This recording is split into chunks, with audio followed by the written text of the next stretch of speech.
मित्रांनो, वास्तव हे विस्तवापेक्षा अधिक भयंकर असते. ते स्वीकारायला, पचवायला खूप ताकद लागते, खूप वेळ लागतो.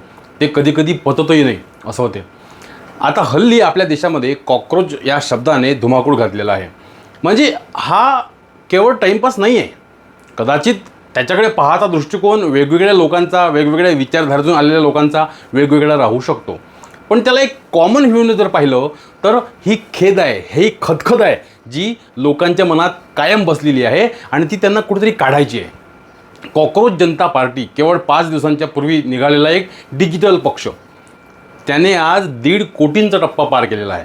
आणि इतकंच नव्हे तर सिस्टीमने त्यांचं जे ट्विटर हँडल आहे तेही इंडियामध्ये बंद पाडलेलं आहे. म्हणजे इतकी दहशत व्यवस्थेने या गोष्टीची घेतलेली दिसते. म्हणजे मला ॲक्च्युली व्यवस्था किंवा सत्ताधारी किंवा विरोधक यांच्या दोघांकडून बोलायचं नाही आहे.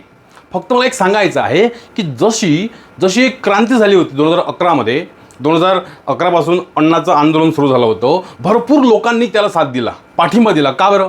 कारण जे ते आंदोलक बोलत होते ते खरं होतं आणि ती कुठेतरी धुसफूस लोकांच्या मनात होती. म्हणून लोक स्वइच्छेनं त्या आंदोलनामध्ये सहभागी झाले. आणि हे सुद्धा एक डिजिटल आंदोलनच आहे.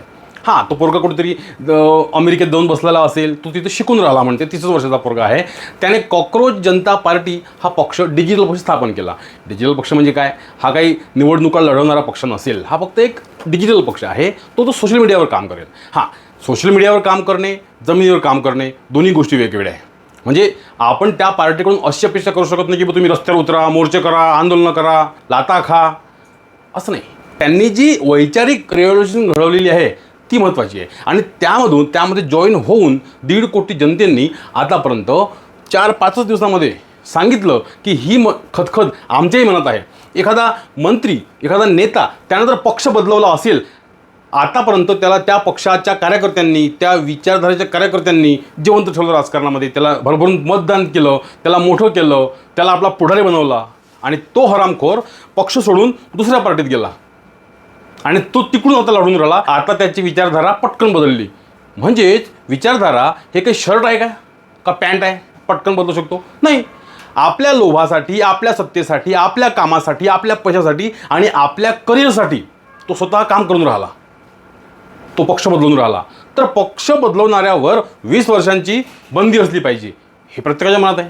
ज्या सामान्य माणसाला यांच्या राजकारणाच्या करिअरसोबत काही घेणं देणं नाही आहे, तोहीच विचार करेल की ज्यांनी पार्टी बदलवली ना, हां, तर मग याला आता 20 वर्ष पक्षांतर बंदी कायदा लागू करा, याला कोणत्याही निवडणुकीत उभं राहू देऊ नका, हे लोकांच्या मनातलं आहे.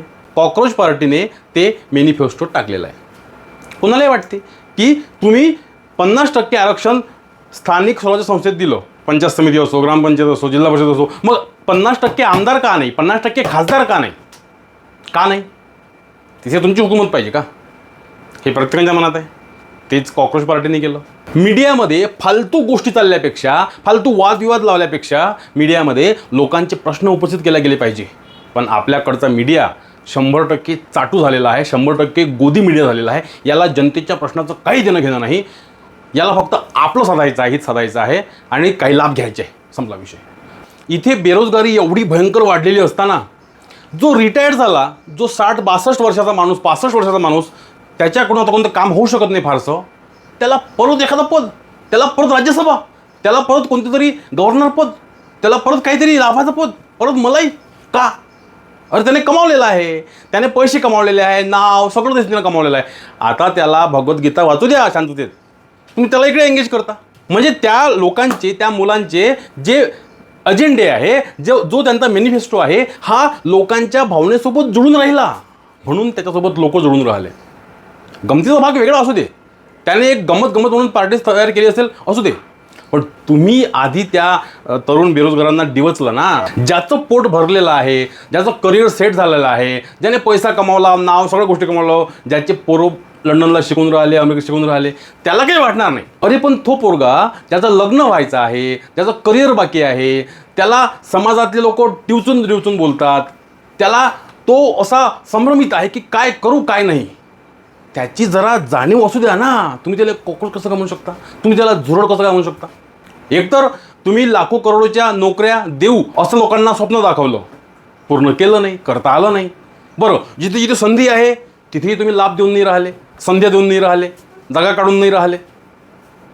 मग अशा वेळेस मुलांनी रोष व्यक्त करायचा तर कुठे? कुटुंबातलं उदाहरण घेतलं तर बापाकडे मुलगा रोष व्यक्त करू शकतो की मला हे घेऊन पाहिजे, ते घेऊन पाहिजे, त्याची ती गरज असते ना. बायको नवऱ्याकडे म्हणू शकते मला हे द्या, ते द्या. तसंच सरकार हे मायबाप असते जनतेची, आणि म्हणून जनता सरकारकडेच मागणार आहे. आणि मग तुम्हाला नोकऱ्या मागेल, तुम्हाला संधी मागेल, तुम्हाला एखाद्या कुठेतरी जागा मागेल, मग ती तुम्ही देऊ शकून नाही राहिले. आणि सुप्रीम कोर्टाचे सरन्यायाधीश काय म्हणतात की हे कॉक्रोच आहेत, हे परजीवी आहेत. तर त्यांची भावना समजून घ्या ना. ते बिचारे बेरोजगार आहे, कैक बेरोजगार आत्महत्या करून राहिले, त्याकडे कोण लक्षच नाही. बेरोजगाराचं कोणाला काहीही पडलेलं नाही आहे, तुम्ही तुमचं पाहत बसा, असं म्हणून भागणार कसं? आता मागं राघव चड्ढाने रान उचललं होतं. त्याने असे मुद्दे काढले जे सामान्य माणसासोबत जुळून आहे, संलग्नित आहे, सामान्य माणसाचे मुद्दे आहे. लगेच लोक राघव चड्ढा करू लागले. याचा अर्थ काय होतो? राघव चड्ढा खूप चांगला आहे म्हणून काय? नाही, त्याने तुमचे मुद्दे उचलले म्हणून. आता ही कॉक्रोच जनता पार्टी जी आहे, ही जरी एक डिजिटल पार्टी असली, गंमत म्हणून बनवलेली सोशल मीडियावर पार्टी असली, तरीही त्यांचे मुद्दे व्हॅलिड आहे. त्यांनी मांडलेला मॅनिफेस्टो व्हॅलिड आहे. ते जे लोकांना आवाहन करून राहिले, लोक जुळून राहिले, ते व्हॅलिड आहे. ही लोकांच्या मनातली खतखत आहे जी बाहेर निघून राहिली. मला व्यवस्थेला किंवा सरकारला दोष द्यायचा नाही आहे, आणि मला विरोधी पक्षाचं गुणगान गावायचं नाही आहे. मला फक्त जी वास्तविकता आहे ती मांडायची होती.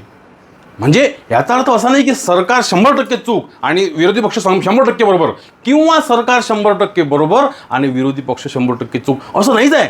मधला मार्ग आहे, आणि हा मधला मार्ग आहे तो. जर सरकारने काहीतरी चांगलं केलं असेल तर बिलकुल त्या चांगलंच म्हणा, त्याची स्तुती करा. पण जर सरकारचं काहीतरी चुकलं असेल तर सरकारला त्याची चूक लक्षात आणून द्या. हे सामान्य माणसाचं, मधल्या माणसाचं काम आहे. त्याला सत्ताधारी पक्षाची किंवा त्या विरोधी पक्षाची काही देणं घेणं नाही. एक गोष्ट, एक इव्हेंट किंवा एक कोणता तरी मुद्दा विरोधी पक्ष 100% विरोधी भूमिकेतून पाहते, आणि सत्ताधारी पक्ष 100% चांगल्या भूमिकेतून पाहते. अरे त्यामध्ये काही प्रो कॉन्स असेल, त्याचा कोणालाही सोयसूत्र नाही आहे. तो विचार बदला. एखादी कोणतीही गोष्ट असेल ती देशाच्या हिताची असेल तर ती करा. आणि मला वाटते कॉक्रोच जनता पार्टी फक्त माध्यम आहे लोकांच्या भावनेला वाट मोकळे करून द्यायची. तर सत्ताधारी पक्षांनी, त्यांच्या पदाधिकाऱ्यांनी, कार्यकर्त्यांनी याला विरोध करू नये. लोकांची मागणी काय आहे, लोकांचा कल कोणीकडे आहे ते ओळखा आणि त्या पद्धतीने दुरुस्त करा. तुम्हाला कोणी काही म्हणणार नाही. चला थांबतो.